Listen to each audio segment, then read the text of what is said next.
हे दोस्तों नमस्कार। एक बार फिर से स्वागत है आपके अपने यूट्यूब चैनल देव जीके ट्रिक्स में। तो दोस्तों हम यहाँ पर इतिहास का टेस्ट लगाने वाले हैं, जो कि इस वीडियो में हम लोग जैन धर्म और आपका बौद्ध धर्म, साथ में आपका मौर्य साम्राज्य, ये तीनों टॉपिक की जितनी भी आपके ऑब्जेक्टिव क्वेश्चन हैं वो यहाँ पर आपको देखने को मिलेंगे, है ना। काफ़ी अच्छे क्वेश्चन होंगे। साथ में इसके जस्ट बाद यहाँ पर आपके थ्योरी भी पढ़ाई जाएगी, मतलब दूसरे वीडियो में। तो दूसरा वीडियो जो आपका होगा उसमें आपको थ्योरी भी आपको मिलेगी, ठीक है। तो चलिए स्टार्ट करते हैं। गुड इवनिंग सभी को, गुड इवनिंग सभी को, गुड इवनिंग सभी को, राम राम सभी को, जय हिंद। चलिए आवाज़ मिल पा रही है अब सभी को? आवाज़ मिल पा रही है? आवाज़ आ रही है ना सभी को? चलिए सभी लोग वीडियो को लाइक कर दीजिएगा, क्योंकि वीडियो बेहतरीन आपका होगा और बहुत ही जानदार होगा। एक नंबर तो 100% आपका पूछा ही जाना है, ठीक है ना। तो चलिए स्टार्ट करते हैं। पहला क्वेश्चन आपसे दिया गया है कि महात्मा बुद्ध का जन्म एवं निर्वाण, ज्ञान की प्राप्ति किस दिन आपका हुआ था। चलिए 1 का ऑप्शन देना है। यहाँ पर राइट आंसर में से क्या हो जाएगा, चलिए बताइएगा। 1 का ऑप्शन क्या बनेगा? तो याद रखिए आपका वैशाख पूर्णिमा क्या हो जाएगा? ए नंबर हो जाएगा। वैशाख पूर्णिमा का इनको जन्म भी हुआ था और इनकी जो मृत्यु हुई थी वो भी वैशाख पूर्णिमा को ही हुई थी, अर्थात निर्वाण यहाँ पर दे सकते हैं। ऑप्शन आपका ए नंबर हो जाएगा। चलिए आगे बढ़ते हैं। क्वेश्चन दिया गया है कि महात्मा बुद्ध किस वंश से संबंधित थे। महात्मा बुद्ध किस वंश से संबंधित थे? 2 का ऑप्शन देना है। तो याद रखिए आपके शाक्य कुल से। किससे? शाक्य कुल से। जिसका ऑप्शन आ रहा है इसी नंबर है, राइट हो जाएगा। अगला है महावीर का प्रथम शिष्य कौन था। महावीर स्वामी का प्रथम शिष्य यहाँ पर बताना है। आपका जवाब इनमें से क्या हो जाएगा? चलिए तो नोट करिएगा। 3 नंबर में ऑप्शन देखिए जमाल थे। कौन थे? जमाल। ये इसके दामाद भी, इनके दामाद भी थे और आपके प्रथम आपके शिष्य भी थे। आगे बढ़ते हैं। अष्टांगिक मार्ग की संकल्पना जो है ये किसकी देन है? चलिए अष्टांगिक मार्ग की संकल्पना जो आपका है किसका अंग है? चलिए यहाँ पर क्या हो जाएगा?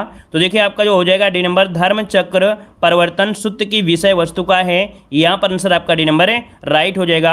अर्थात जब धर्म चक्र परिवर्तन उसे कहा जाता है जब इन्होंने भगवान बुद्ध ने अपना पहला उपदेश दिया था सारनाथ में, उसे बुलाता है धर्म चक्र परिवर्तन। वहीं पर कह सकते हैं अष्टांगिक मार्ग यहाँ पर बताए भी थे। चलिए आगे बढ़ते हैं। क्वेश्चन दिया है त्रिपिटक क्या है। त्रिपिटक क्या है? यहाँ पर 5 का जवाब देना है। तो त्रिपिटक क्या हो जाएगा? तो देखिए एक बौद्ध साहित्य है। क्या है ये? बौद्ध साहित्य। याद रखिए 5 का ऑप्शन बनेगा आपका डी नंबर है, राइट हो जाएगा। अगला है अलार कलाम कौन थे। अलार कलाम कौन थे? 6 का जवाब दीजिएगा। चलिए अलार कलाम कौन थे? यहाँ पर देख सकते हैं कि ये बुद्ध के गुरु थे दोस्तों। याद रखिए ये बुद्ध के गुरु थे। इनका जो ऑप्शन है यहाँ पर आपका 6 का जवाब हो जाएगा, डी नंबर है, राइट हो जाएगा। आगे बताइएगा। जैन धर्म का आधारभूत नैतिक मूल क्या है। जैन धर्म का आधारभूत नैतिक मूल क्या है? 7 का ऑप्शन देना है। तो यहाँ पर देखिए मूल काम था या मेन काम था अहिंसा, है ना। क्या? अहिंसा। इसका ऑप्शन हो जाएगा सी नंबर है, अहिंसा हो जाएगा। चलिए आगे बढ़ते हैं। क्वेश्चन दिया गया है निम्नलिखित में से किसे एशिया का ज्योतिपुंज कहा जाता है। एशिया का ज्योतिपुंज अर्थात लाइट ऑफ एशिया के कहा जाता है 8 नंबर में। तो ऑप्शन ए हो जाएगा आपके गौतम बुद्ध। ऑप्शन बनेगा आपका ए नंबर है, गौतम बुद्ध हो जाएगा। अगला है बुद्ध की मृत्यु के पश्चात प्रथम बौद्ध संगीति की अध्यक्षता किसने की थी। गौतम बुद्ध की मृत्यु के पश्चात प्रथम बौद्ध संगीति की अध्यक्षता पूछा गया है। 9 का ऑप्शन क्या हो जाएगा? देखिए 9 का ऑप्शन क्या बनेगा? यहाँ पर आपका हो जाएगा ए नंबर है, महाकश्यप ने किया था। क्या? महाकश्यप ने किया था। कब किया था? तो आपके 383 ईस्वी पूर्व, 383 ईस्वी पूर्व में किया था। कहाँ पर हुआ था? तो आपके वैशाली में की गई थी। कहाँ पर? वैशाली में की गई थी। और याद रखिए यहाँ पर जो आपका हो गया ना भाई, वैशाली नहीं होगा भाई, वैशाली नहीं होगा और कहीं होगा। बताइए भाई कहाँ होगा? राजगढ़, सॉरी माफ़ करिए, हमने दूसरी बता दिया ना आपको, हमने शायद सेकंड बता दिया। देखो आपसे पूछा गया प्रथम बौद्ध संगीति। प्रथम बौद्ध संगीति जो आपकी हुई थी वो आपकी 483 में, क्योंकि इनकी मृत्यु हुई थी 483 ईस्वी पूर्व में हुई थी दोस्तों। तो 483 ईस्वी पूर्व में, और कहाँ पर? तो आपकी राजगृह में, है ना। क्योंकि ये पॉइंट से आपको पता चल गया कि राजगृह में हुई थी। अध्यक्ष जो थे वो महाकश्यप थे। और किसके समय? अजात शत्रु के समय। किसके समय दोस्तों?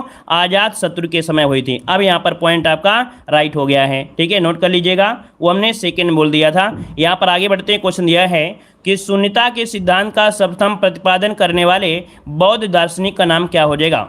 शून्यता के सिद्धांत का प्रतिपादन करने वाले सर्वप्रथम जो आपके थे ये बौद्ध दार्शनिक नाम का पूछा है। देखिए ऑप्शन क्या हो जाएगा आपके? नागार्जुन। नागार्जुन ने ही शून्यता का सिद्धांत दिया। ऑप्शन बनेगा आपका ए नंबर हो जाएगा। अगला क्वेश्चन दिया गया है गौतम बुद्ध द्वारा अपने धर्म में दीक्षा किए जाने वाला अंतिम व्यक्ति निम्नलिखित में से कौन था।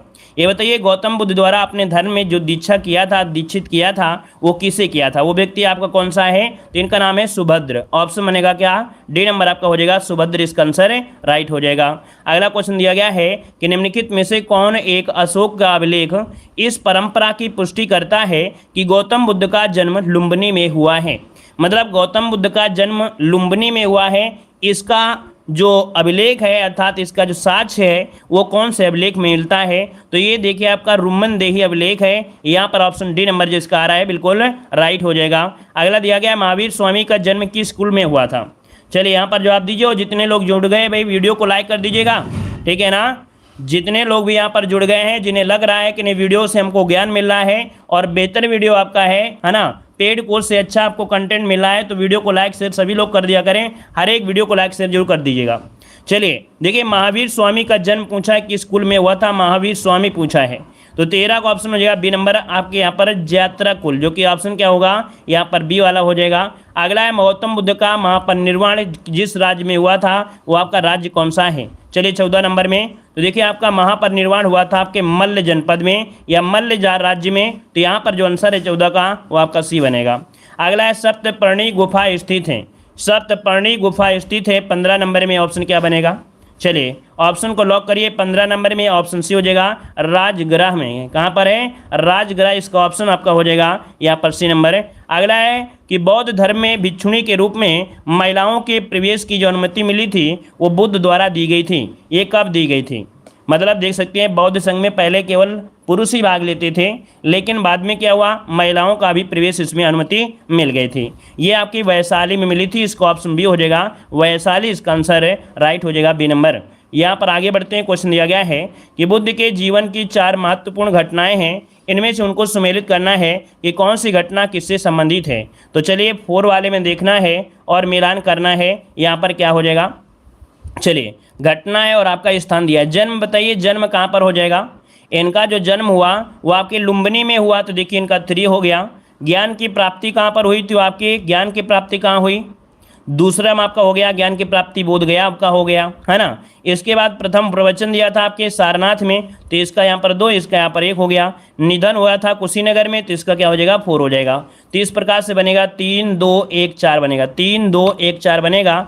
देखिए कोई ऑप्शन है यहाँ पर, देखिए ऑप्शन बी नंबर आपका मिल गया है। अगला बुद्ध ने सर्वाधिक उपदेश दिए थे, बुद्ध ने सर्वाधिक उपदेश दिए थे 18 नंबर में, तो ऑप्शन क्या हो जाएगा? तो ये श्रावस्ती में दिए थे दोस्तों, कहाँ पर? ऑप्शन बी हो जाएगा श्रावस्ती, इसका आंसर राइट हो जाएगा। अगला निम्नलिखित 4 स्थानों में से हुई बौद्ध संगीतों का सही आपको कालक्रम आपको बताना है। तो चलिए यहाँ पर देखिए 19 नंबर में आप बताइए सबसे पहले कौन सी हुई थी। देखो यहाँ पर राजगृह में हुई थी, राजगृह में जो कि आपकी 483 ईस्वी पूर्व में आपकी हुई थी, है ना। वैसा जो राजगृह में, कहाँ पर? राजगृह में हुई थी और अजातशत्रु के समय हुई थी, अजातशत्रु के समय में। इसके बाद यहाँ पर दूसरी हुई थी वैशाली में, है ना, दूसरी जो हुई वैशाली में, और कालाशोक के समय, किसके समय? कालाशोक के समय आपकी हुई थी, है ना, 383 ईस्वी पूर्व में। फिर इसके बाद यहाँ पर पाटलिपुत्र में हुई थी, पाटलिपुत्र में उस समय आपके अशोक थे, कौन थे भाई? अशोक थे आपके, कालाशोक अशोक थे, है ना। द्वितीय वाले में जो थे आपके कालाशोक थे, तो तीसरा वाले में अशोक हो जाएगा ना, तीसरे वाले में अशोक हो गए। और यहाँ पर जो आपका लास्ट आपकी है वो कुंडलवन कश्मीर में हुई थी, जो कि कनिष्क के समय हुई थी, किसके समय? कनिष्क के समय। तो आप समझ गए होंगे, इसको ऑप्शन डी नंबर राइट हो जाएगा। क्लियर है? चलिए आगे बढ़िए, क्वेश्चन दिया गया है कि रहस्यवाद सिद्धांत क्या है। रहस्यवाद सिद्धांत जो आपका है क्या है 20 नंबर में, तो ये जैन धर्म का आपका, याद रखिए रहस्यवाद जो सिद्धांत है ये जैन धर्म का है, 20 को ऑप्शन सी इसका राइट हो जाएगा। अगला दिया गया है बुद्ध की खड़ी प्रतिमा निम्नलिखित में से किस काल में बनाई गई। यह प्रैक्टिस सेट में क्वेश्चन आपको देखने को मिलते होंगे। यहाँ पर देख सकते हैं कि आपकी बुद्ध की खड़ी प्रतिमा जो बनवाई गई थी वो किस काल में बनाई गई थी। 21 को ऑप्शन बनेगा बी नंबर आपके कुषाण काल में दोस्तों। कहाँ पर बनाई गई थी, कब? तो कुषाण काल में ऑप्शन बनेगा यहाँ पर आपका बी नंबर है। आगे बढ़ते हैं, क्वेश्चन दिया गया है कि बौद्ध धर्म तथा जैन धर्म दोनों ही विश्वास करते हैं, किस पर विश्वास करते हैं? यहाँ पर जवाब दीजिए। जो बौद्ध धर्म है और जैन धर्म है दोनों ही विश्वास करते हैं कर्म और पुनर्जन्म के सिद्धांत पर है। मतलब ऑप्शन जो आपका है 22 का है, ए नंबर इसका राइट हो जाएगा, कर्म पर। मेन चीज होता है कर्म, जितना आप लोग कर्म करोगे तो कर्म का फल आपको जरूर मिलेगा। आगे बढ़ते क्वेश्चन दिया है तीर्थकर शब्द जो संबंधित है किससे है। तीर्थकर शब्द जो आपको दिया गया है वो आपके जैन धर्म में दिया गया है, क्योंकि 24 तीर्थकर आपके किसमें, तो आपके जैन धर्म में है। ऑप्शन डी हो जाएगा। अगला क्वेश्चन दिया गया है कि श्रवणबेलगोला में गोमतेश्वर की विशाल प्रतिमा किसने स्थापित करवाई थी। श्रवणबेलगोला में गोमतेश्वर की जो विशाल प्रतिमा है वो किसने स्थापित करवाई 24 नंबर में, तो ऑप्शन क्या हो जाएगा, चामुंडा राय। क्या बनेगा, चामुंडा राय। इसका जो ऑप्शन है आपका ए नंबर हो जाएगा, चामुंडा राय ने। अगला क्वेश्चन दिया गया है, यहाँ पर दिया है सर एडविन अर्नोल्ड की पुस्तक द लाइट ऑफ एशिया आधारित है। तो ये आधारित है, किस पर आधारित है, तो याद रखिए आपके ललित विस्तार पर आधारित है। इसका जो ऑप्शन है यहाँ पर बी नंबर हो जाएगा, ललित विस्तार पर यह आधारित है। ऑप्शन बी बनेगा। अगला क्वेश्चन दिया है, सूची फर्स्ट को सूची सेकंड से यहाँ पर सुमेलित करना है।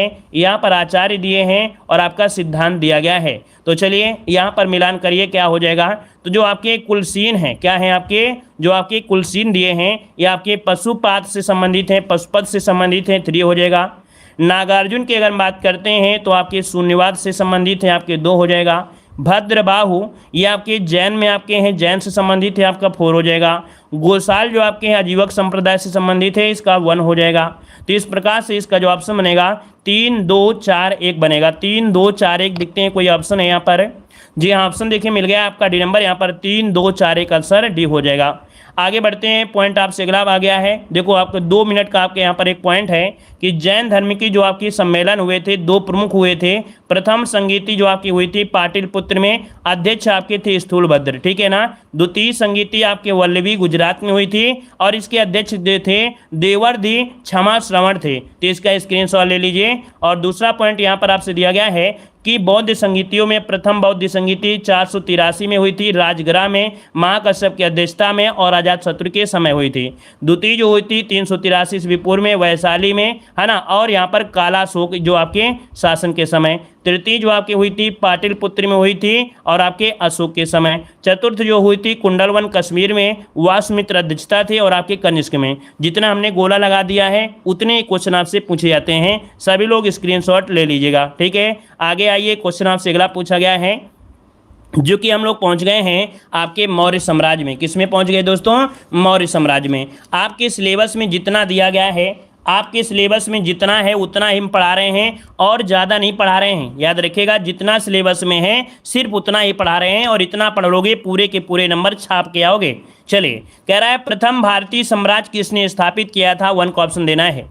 प्रथम भारतीय साम्राज्य किसने स्थापित किया, 1 का ऑप्शन क्या हो जाएगा, याद रखिए सी नंबर आपके चंद्रगुप्त मौर्य, जिसका ऑप्शन है बिल्कुल राइट हो जाएगा, चंद्रगुप्त मौर्य हो जाएगा। आगे बढ़ते हैं, क्वेश्चन दिया गया है कि सैंड्रो कोट्स की चंद्रगुप्त मौर्य के रूप में पहचान किसने की थी। सैंड्रो कोट्स की चंद्रगुप्त मौर्य के रूप में पहचान जो किया वो किसने किया, तो यहाँ पर याद रखिए आपके विलियम जोन्स ने किया था। ऑप्शन यहाँ पर बनेगा ए नंबर, विलियम जोन्स, इसका आंसर राइट हो जाएगा।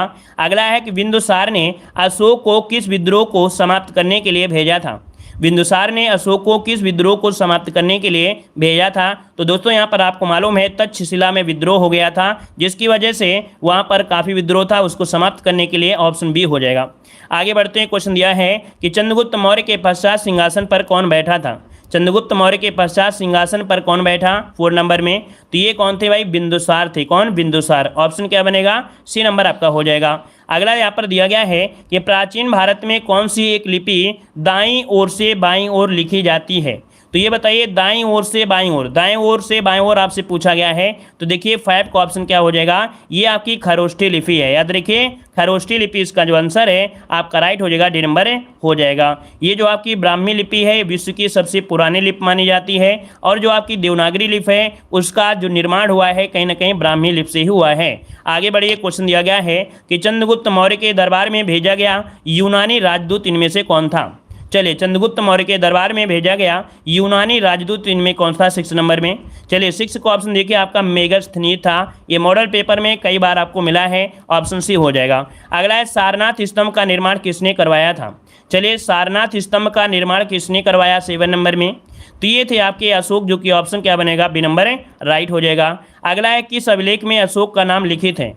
चलिए बताइएगा कि कौन सा अभिलेख है जिसमें अशोक का नाम यहाँ पर लिखित है, उल्लिखित है 8 नंबर में। तो देखिए जो मास्की और मास्की का लघु शिलालेख है, मास्की का जो लघु शिलालेख है वहाँ पर उत्कीर्ण है आपका अशोक का नाम, ऑप्शन बनेगा आपका डी नंबर आगे बढ़िए, क्वेश्चन दिया गया है कि मौर्य मंत्रिपरिषद, यहाँ पर मौर्य मंत्रिपरिषद में कौन राजस्व एकीकरण करने से संबंधित था? जो राजस्व एकत्रीकृत कर रहा था, मतलब राजस्व का संग्रह करने वाला, इनमें जो संबंधित था, इसका नाम क्या है? तो इनका नाम था समाहर्ता। क्या नाम था? समाहर्ता। जो राजस्व के एकीकरण करते थे उनका नाम था समाहर्ता। ऑप्शन बनेगा आपका ए नंबर।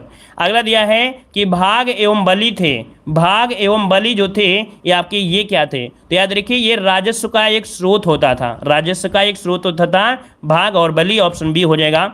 अगला क्वेश्चन आपसे दिया गया है कि अशोक के जो प्रमुख शिलालेख संगम राज्य के विषय में हमें बताते हैं उनमें से सम्मिलित हैं। अर्थात जो संगम राज्य है ना, इनके बारे में कौन सा अभिलेख बताता है आप लोगों को? तो यहाँ पर जो आपका दूसरा अभिलेख है और 8वां शिलालेख है, ये संगम साहित्य के बारे में बताता है। तो ऑप्शन बनेगा यहाँ पर सी नंबर। अगला क्वेश्चन है कौटिल्य का अर्थशास्त्र किससे संबंधित है?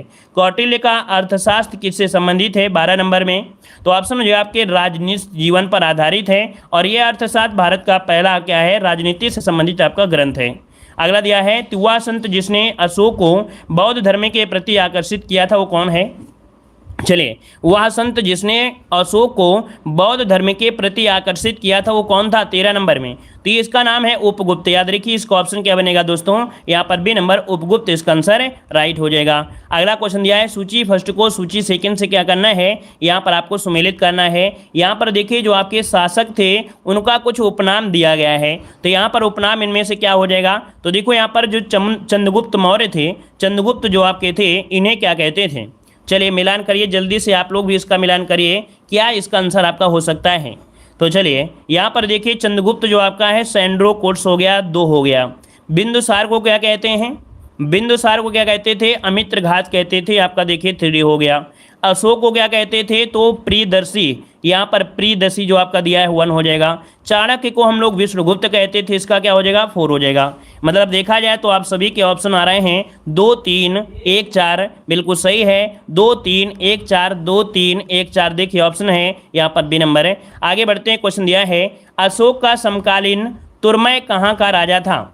चलिए, अशोक का समकालीन एक राजा है आपका तुर्मय, ये राजा जो था कहाँ का राजा था? तो ये मिस्र का राजा था। याद रखिए ये मिस्र का राजा था। ऑप्शन बनेगा आपका ए नंबर। अगला दिया गया है कि पाटलिपुत्र में स्थित चंद्रगुप्त का महल मुख्यतः बना था। तो ये जो पाटलिपुत्र में चंद्रगुप्त का महल था ये किस चीज़ों से या किन चीज़ों से मिलकर बना था? तो याद रखिए लकड़ी का बना था दोस्तों, याद रखिए ये लकड़ी का महल बना था। ऑप्शन बनेगा आपका सी नंबर। आगे बढ़ते हैं, क्वेश्चन दिया गया है, कह रहा है टालमी थर्ड फिलाडेल्फस जिसके साथ अशोक के राजनयिक संबंध थे ये कहाँ के शासक थे? अर्थात अशोक के जो संबंध थे, राजनीतिक संबंध थे टालमी थर्ड से और फिलाडेल्फस से थे। ये शासक जो थे कहाँ के शासक थे? यहाँ पर जवाब देना है। चलिए 17 का ऑप्शन देखिए, कुछ लोगों ने डी दिया है, लेकिन इसका जो ऑप्शन है यहाँ पर बी हो जाएगा, मिस्र के थे। कहाँ के? मिस्र के थे। ऑप्शन बी हो जाएगा। अगला क्वेश्चन दिया गया है कि निम्नलिखित में से कौन सा अशोककालीन अभिलेख खरोष्ठी लिपि में आपका है? तो अशोककालीन जो अभिलेख है खरोष्ठी लिपि में, यहाँ पर 18 नंबर में ये शहबाजगढ़ी का अभिलेख है, इसका ऑप्शन सी हो जाएगा शहबाजगढ़ी। अगला क्वेश्चन दिया गया है कि किसके शासनकाल में डायमेकस भारत आया था? किसके शासनकाल में डायमेकस भारत में आया? देखिए आपका आंसर बी हो जाएगा, बिंदुसार के समय डायमेकस भारत आया था। अगला क्वेश्चन आपसे दिया गया है कि अशोक ने बौद्ध होते हुए भी हिंदू धर्म में आस्था नहीं छोड़ी, इसका प्रमाण कहाँ से देखने को मिलता है? अर्थात अशोक ने बौद्ध धर्म होते हुए भी हिंदू धर्म में आस्था नहीं छोड़ी थी, इसका प्रमाण जो मिलता है आपके देवानाम्प्रिय की उपाधि से। इन्होंने एक उपाधि नाम रखा था देवानाम्प्रियदर्शी, है ना? तो यहाँ पर देवानाम्प्रिय की उपाधि से पता चलता है कि इन्होंने हिंदू धर्म में आस्था नहीं छोड़ा था। यहाँ पर आगे बढ़ते हैं, क्वेश्चन दिया गया है कि उत्तराखंड में सम्राट अशोक की शिलालेखों की एक प्राप्ति कहाँ से मिले हैं? उत्तराखंड में सम्राट अशोक के शिलालेखों की जो प्राप्ति हुई है वो आपकी कहाँ से हुई है? तो याद रखिए आपके कालसी से। कहाँ से? कालसी एक जगह पड़ती है उत्तराखंड में, तो यहाँ पर कालसी इसका आंसर डी हो जाएगा। अगला दिया है निम्नलिखित में से किस दक्षिणी राज्य का उल्लेख अशोक के अभिलेखों में नहीं है? अशोक के अभिलेखों में एक दक्षिणी राज्य है जिसका उल्लेख नहीं किया गया है। देखो भाई यहाँ पर चोल का भी किया गया है, पांडे का भी किया गया है, सत्यपुत्र को भी किया गया है, लेकिन यहाँ पर सातवाहन का उल्लेख इन्होंने नहीं किया है। तो ऑप्शन इसका हो जाएगा डी नंबर, इसका राइट हो जाएगा। चलिए आगे बढ़ते हैं। क्वेश्चन आपसे अगला पूछा गया है, यहाँ पर कह रहा है कि गुर्जर लघु शिलालेख, क्या किया है, यहाँ पर कह रहा है आपसे कि गुर्जर लघु शिलालेख जिसमें अशोक का नाम उल्लेख किया गया है, ये कहाँ पर स्थित है। चलिए गुर्जर जो आपका शिलालेख है आपके कहाँ पर है, तो ये आपके मध्य प्रदेश के एक दतिया जिला पड़ता है। तो मध्य प्रदेश के दतिया जिले में पड़ता है गुर्जर लघु शिलालेख। आगे बढ़िए, क्वेश्चन दिया गया है, कह रहा है निम्नलिखित प्राचीन भारतीय अभिलेखों में से कौन सा एक खाद्यान्न को देश में संकट काल में उपयोग हेतु सुरक्षित रखने के बारे में प्राचीनतम शाही आदेश है। मतलब ये कह सकते हैं जब देश संकट में होता है ना, तो उस समय ऐसे अनाजों को या खाद्यान्न को सुरक्षित रखने के बारे में ये जो प्राचीनतम शाही आदेश है ये आपकी किस में देखने को मिलता है, तो ये आपको मिलता है सौगौरा जो आपका ताम्रपत्र है, सौगौरा ताम्रपत्र में ये आदेश लिखा है। ऑप्शन बनेगा क्या, ए नंबर राइट होगा। आगे बढ़िए, क्वेश्चन दिया है कि वह स्थान जहां प्राक अशोक ब्राह्मी लिपि का पता चलता है, वह स्थान जहाँ पर अशोक की ब्राह्मी लिपि का पता चलता है। यहाँ पर देखिए ऑप्शन बी अनुराधापुर का जो अभिलेख है, अनुराधापुर, ऑप्शन डी इसका आंसर हो जाएगा। अगला है कि ब्राह्मी लिपि का प्रथम उद्वाचन किस उत्तीर्ण अक्षरों से किया गया है। ब्राह्मी लिपि का प्रथम जो आपका वाचन दिया गया है ये किस उत्कीर्ण अक्षरों से है, तो 26 का ऑप्शन बी पत्थर की पट्टियों पर आपका है। किसमें है भाई, पत्थर की पट्टियों पर है, इसका ऑप्शन बी होगा। अगला दिया गया है निम्नलिखित में से किसने सैंड्रो कोट्स अर्थात चंद्रगुप्त मौर्य और सिकंदर महान की भेंट का उल्लेख मिलता है। सिकंदर की भेंट का उल्लेख मिलता है जो आपके चंद्रगुप्त मौर्य थे और आपके सिकंदर थे। चलिए यहाँ पर 27 नंबर में, तो देखिए ऑप्शन क्या हो जाएगा, बी नंबर जस्टिन, अर्थात यहाँ पर जो आपका उल्लेख किया है वो आपके जस्टिन ने किया है। यहाँ पर जो आपका आंसर राइट हो जाएगा वो आपका बी नंबर इसका राइट हो जाएगा। चलिए आगे बढ़ते हैं। क्वेश्चन आपसे दिया गया है कि अशोक के निम्नलिखित शिलालेखों में से किसमें दक्षिण भारतीय राज्यों का उल्लेख हुआ है। दक्षिण भारतीय उल्लेख जो हुआ है, दक्षिण भारतीय राज्यों का उल्लेख हुआ है वो कौन से शिलालेख में किया गया है, तो आपके द्वितीय मुख्य शिलालेख में किया है। इसका ऑप्शन बी हो जाएगा, द्वितीय मुख्य शिलालेख हो जाएगा, है ना। यहाँ पर क्वेश्चन आपको मतलब थोड़ा कठिन लग रहे होंगे, क्योंकि अगर आपने नहीं पढ़ा है तो कठिन तो आपको लगेगा, लेकिन एक दो बार इसका पढ़ोगे, थ्योरी पढ़ोगे तो आपको सब क्वेश्चन सरल हो जाएंगे। बहुत दिनों से आपने नहीं पढ़ा है, सोचो आपने 2 साल से नहीं पढ़ा होगा, क्यों भाई, अगर देखा जाए तो टेस्ट पेपर आपने लगाया होगा लेकिन गहनता से अध्ययन नहीं किया होगा, काफ़ी दिनों पहले पढ़ा होगा। देखिए जल की आवश्यकता को ध्यान में रखते हुए जिस प्रथम शासक ने गिरनार क्षेत्र में एक झील का निर्माण करवाया था वो आपके कौन हैं, तो चलिए बताइएगा कि जल की आवश्यकता को ध्यान रखते हुए जिस प्रथम शासक ने गिरनार क्षेत्र में एक झील का निर्माण करवाया वो आपका कौन था। देखिए 29 नंबर का ऑप्शन हो जाएगा, ए नंबर है चंद्रगुप्त मौर्य, इसका ऑप्शन ए नंबर है राइट हो जाएगा। अगला है यहाँ पर मौर्य कालीन न्याय व्यवस्था से संबंधित नीचे कूट आपको दिए गए हैं। यहाँ पर सूची फर्स्ट है और आपका सूची सेकंड दिया गया है। तो चलिए यहाँ पर न्याय बताना है कि कौन सा न्याय किस प्रकार से आपका होता था। चलिए यहाँ पर देखिए 30 नंबर में तो आपसे दिया गया है धर्म स्त्री, क्या दिया है, धर्म स्त्री जो आपके संबंधित है वो किससे संबंधित है। चलिए अगर आ रहा है तो कोई बात नहीं आ रहा है तो हम आपको बता ही रहे हैं। देखो ये संबंधित है दीवानी न्यायालय से, क्या धर्म स्त्री जो आपका है वो आपके दीवानी न्यायालय से, इसका 3 हो जाएगा। कंटक शोधन ये आपके फौजदारी न्यायालय से संबंधित है, यहाँ पर 4 हो जाएगा। प्रदेष्टा जो संबंधित है वो आपके फौजदारी न्यायाधीश से संबंधित है, क्या न्यायाधीश से संबंधित है। और व्यवहारिक जो आपका है ये आपका किससे है, तो आपके दीवानी न्यायाधीश से संबंधित है। तो इसका हो गया 2 और इसका हो गया 1, तो आपका जो बन गया क्या हो जाएगा, चलिए ये जो आपका हो जाएगा 3 4 2 1 हो जाएगा, 3 4 2 1 इसका आंसर है राइट हो जाएगा। 3 4 2 1 देखिए ऑप्शन क्या बनेगा, डी नंबर है राइट हो जाएगा। अगला क्वेश्चन है, इसका थ्योरी हम पढ़ा देंगे, सब समझ में आ जाएगा। चलिए किस प्राचीन नगर के अवशेष कुम्हारार स्थल से प्राप्त हुए हैं। किस प्राचीन नगर के अवशेष कुम्हारार स्थल से प्राप्त हुए हैं, तो 31 को ऑप्शन बनेगा बी आपके पाटिलपुत्र से। कहाँ से, पाटिलपुत्र, यहाँ पर ऑप्शन क्या हो जाएगा, यहाँ पर आंसर आपका बी हो जाएगा। अगला आपसे दिया गया है सूची फर्स्ट को सूची सेकंड से यहाँ पर सुमेलित करना है। चलिए इसमें रहते हैं क्या, इसमें रहते हैं अभिलेख, और अभिलेख को आपने पढ़ा ही नहीं होगा। गारंटी है कि 14 अभिलेख में से अभिलेख के बारे में आपने नहीं पढ़ा है। 2-3 अभिलेख आपने पढ़ लिया होगा, है ना। एक तो पढ़ लिया होगा 13वां अभिलेख और एक आधे आपने और रुक्मिणदेही अभिलेख पढ़ लिया होगा। इसके बाद आपने किताब नहीं खोला होगा बाबू, ये आपको बता दें कि आपने किताब नहीं खोला होगा, 100% बता रहे हैं, ठीक है ना।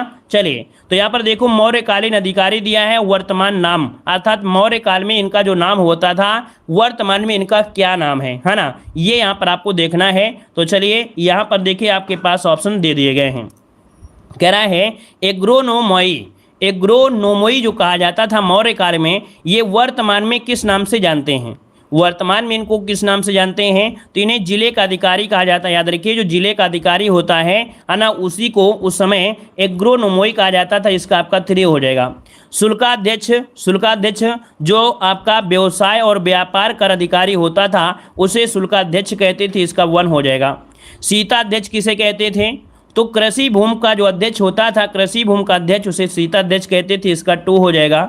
और अगला दिया है यहाँ पर देखिए आपका खानों का अध्यक्ष, तो खानों का अध्यक्ष हो जाएगा क्या, आपका अकराध्यक्ष, मतलब यहाँ पर जो आपका होगा यहाँ पर 4 हो जाएगा। तो इस प्रकार से यहाँ पर देखो आपने इसके पहले पढ़ा होगा, शुक्ल शीताध्यक्ष पढ़ाई होगा, एग्रोनोमोई आपने पढ़ाई होगा, तो 2 क्वेश्चन के हिसाब से मिलान कर सकते थे। 3 1 2 4, 3 1 2 4, यहाँ पर देखिए ऑप्शन क्या बनेगा, सी नंबर है, राइट हो जाएगा। इनका स्क्रीनशॉट ले लिया करिए, सजा के मत रखिए, है ना, कि हम आपको निशान लगवा देते हैं तो आप उसका स्क्रीनशॉट ना लें, आप स्क्रीनशॉट जरूर लिया करें।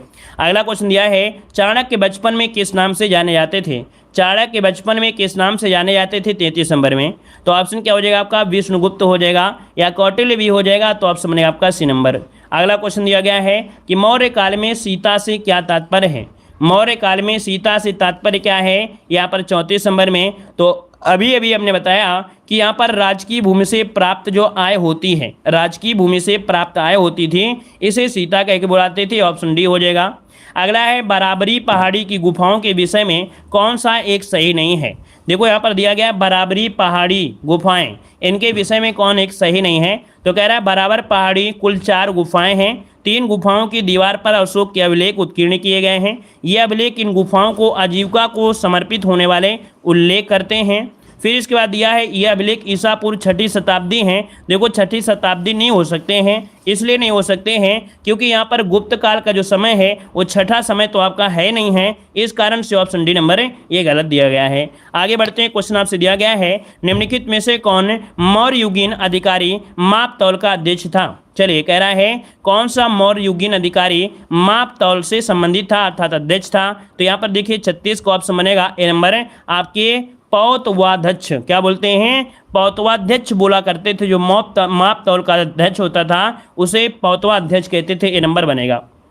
अगला है निम्नलिखित में से किस स्रोत में उल्लिखित है कि प्राचीन भारत में दास्ता नहीं थी, मतलब प्राचीन भारत में जो दास्ता है वो नहीं थी, ये मिलता है मेगास्थनीज की इंडिका में। इंडिका में बहुत अच्छी अच्छी बातें बताई गई हैं, अपने देश के बारे में बहुत अच्छाइयाँ बताई गई हैं। कहते थे उस समय यहाँ पर घरों में लोग ताला भी नहीं लगाते थे, इतने ईमानदार हुआ करते थे, लेकिन अब अगर छोड़ दिया जाए गलती से तो भैया घर तो ताला भी तोड़ डालेंगे। चलिए यहाँ पर दिया है फिरोज शाह तुगलक द्वारा अशोक के निम्नलिखित स्तंभ में से किसको उनके मूल स्थान से हटाकर दिल्ली मंगवाया गया था, चलिए यहाँ पर बताइएगा।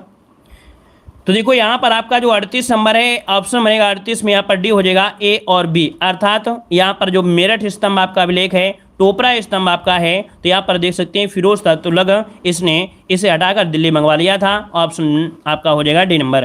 अगला है कलिंग युद्ध का विवरण हमें ज्ञात होता है, जो कलिंग का युद्ध हुआ था इसका विवरण कहाँ से मिलता है, 13वें शिलालेख से मिलता है, किससे, 13वें शिलालेख, इसको ऑप्शन डी नंबर हो जाएगा। अगला है ब्राह्मी और खरोष्टी लिपियों को किसने पढ़ा था, ब्राह्मी और खरोष्टी लिपियों को जो पढ़ा था वो किसने पढ़ा था 40 नंबर में, तो याद रखिए आपके जेम्स प्रिंसेस ने पढ़ा था, यहाँ पर आंसर आपका सी हो जाएगा। अगला क्वेश्चन दिया गया है कि मौर्य काल में प्रचलित संस्था और संचार निम्नलिखित में से किससे संबंधित है, मतलब मौर्य काल में प्रचलित जो संस्था थी और संचार था इनमें किससे संबंधित था, तो यहाँ पर आपका हो जाएगा गुप्तचर व्यवस्था से, किससे, गुप्तचर व्यवस्था से, इसका ऑप्शन बनेगा यहाँ पर आपका ए नंबर है, राइट हो जाएगा। और इसके बाद यहाँ पर देखो कुछ पॉइंट आपको दिए गए हैं, जैसे आपका उपाधि है, कह रहे हैं अशोक, है ना, यहाँ पर अशोक जो आपकी है ये कहाँ मिलता है, तो मास्की का लघु अभिलेख से मिलता है।